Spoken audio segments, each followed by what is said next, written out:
Let's take from the Mom, wait. Let's get the Eleganza. Let's get the Eleganza. Mommy, stay like this. Stay like this. Oh. Okay. I watch.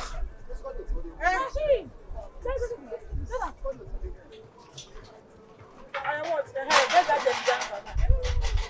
Mommy, slow down now. Okay. Look here. Exactly. Mommy, you're down.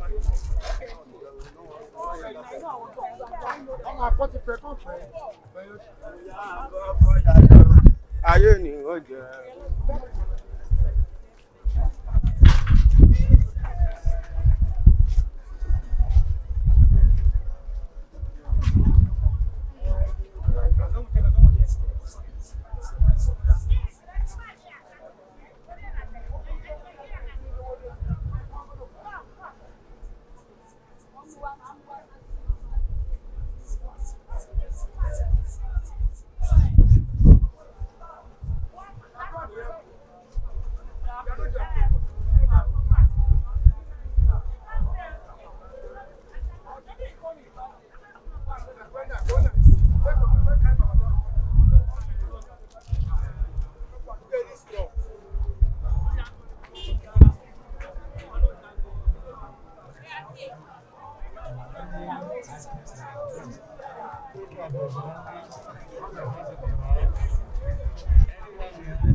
Àwọn olóòtẹ́ẹ̀lì yẹn látọ̀gbẹ́jà gbogbo ẹ máa rí ọmọ ọdún lára ẹ̀.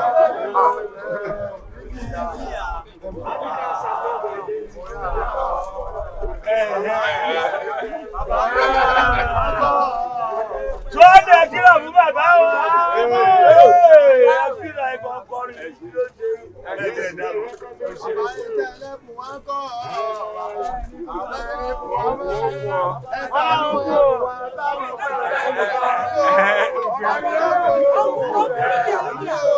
Exactly.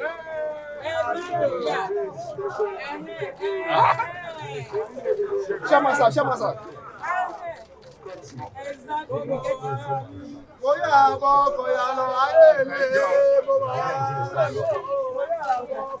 No, I'm not going. I'm going.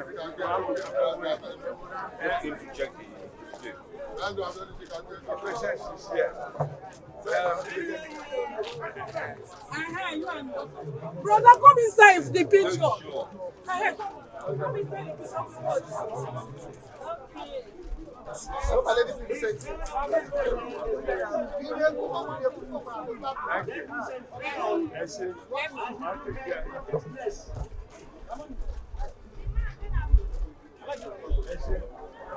Madam, you said something. How many people have you interviewed?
Hi, beautiful people. My name is Omoni Oluwatobiloba. I'm an exhibitor too. I'm working you to the Lagos International Trade Fair (TBS). I'm actually an exhibitor. I exhibit jewelry and sunglasses like this. It's a very beautiful experience. Like it's a very beautiful experience. When I say it's a very beautiful experience, we have a lot of beautiful exhibitors too, exhibiting different kind of things, and you are getting them at very affordable prices. Yeah, come and shop and shop and shop and shop with us at very affordable prices. Is that okay? Yeah, we're looking forward to see you, to meet you. We're still here till Sunday. All right. Wọ́n lẹ́yìn cricket pitch wọ́n ní ká fẹsẹ̀ kan débẹ̀ pé oríṣiríṣi jazz ló máa ṣẹlẹ̀ níbẹ̀ pé àwọn ẹ̀bùn kàǹtàkàǹtà wà níbẹ̀ ẹni tó bá mọ̀ jó wọ́n ní kẹ́ yọjú sí wọn níbẹ̀ party after party entertainment village ní ẹ̀yìn cricket pitch. A dẹ̀ tún rọ àwọn òǹtajà wa kó para mọ́ wọ́n ní kí ẹ tọ́jú àwọn nǹkan yìí wọ́n ní nǹkan kan ò gbọdọ̀ sọnù tí nǹkan bá sọnù kí wọ́n ní kí ẹ má sọ pé FCCI gbọ́dọ̀ wà a ò ní sanwó ìbọn padà tí nǹkan yìí bá sọnù wọ́n ní kí ẹ tọ́jú àwọn nǹkan yìí pé àwọn abánigbéró àtòsí abánimọ́ró àtòsí ẹ tọ́jú fóònù yín ẹ tọ́jú àwọn ọjà yín ẹ paramọ́ the gate is free wọ́n ní wọn ò gbowó pé ọ̀fẹ́ nìgbàlà wọn ò gbowó láti wọlé títí di ọjọ́ Sunday tí a máa fi parí ìpàtẹ yìí gate fee is free wọ́n ní ọ̀fẹ́ ni owó ìwọlé fún gbogbo àwọn ènìyàn.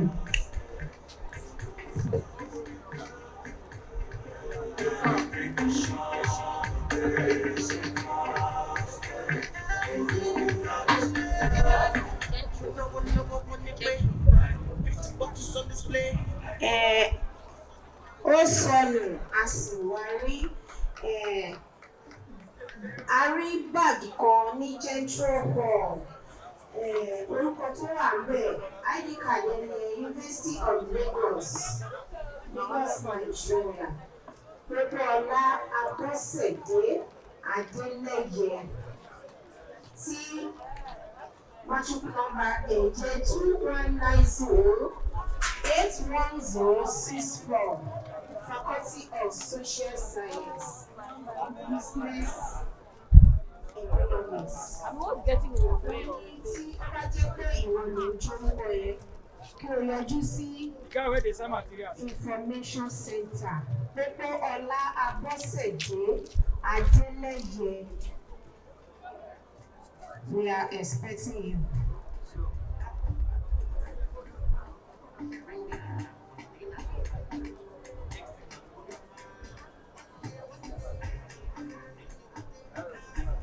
Ladies and gentlemen, quick information. We found a bag at Central Hall. It is at Central Hall. The owner of this bag, identity is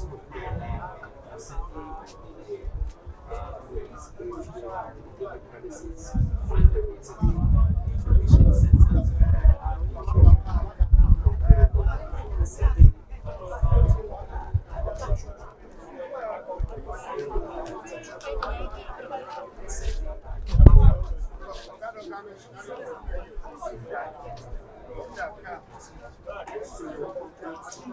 Was found at